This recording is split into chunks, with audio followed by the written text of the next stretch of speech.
አንድ ጣቢታ የምትባል ሴት ነበረች። ሐዋርያት ሥራ ምዕራፍ 9 ላይ ደቀ መዝሙር ነበረች፣ አገልጋይ ነበረች። ግን ያለ ዕድሜዋ ሰይጣን ገደላት፣ ሞተች።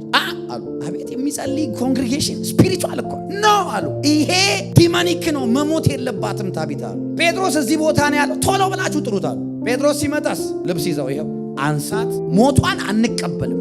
ሞት የማይቀበል ኮንግሪጌሽን። እኛ ቢሆንስ እግዚአብሔር ሰጠ እግዚአብሔር ነሳ አልነሳ አንቀበልም፣ የጣቢታን ሞት አንቀበልም። ይሄው ልብሷ።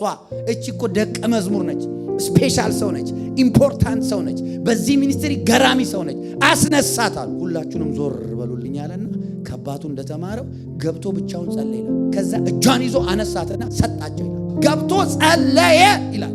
ጸሎት ይወልም ሞትን ይጋጠማል። በጸሎት በሽታን ትጋጠመዋል፣ ከዛ ታሸንፈዋል። በጸሎት ሞትን ትጋጠመዋል፣ ታሸንፈዋል። በጸሎት ኪሳራን ትጋጠመዋል፣ ታሸንፈዋል።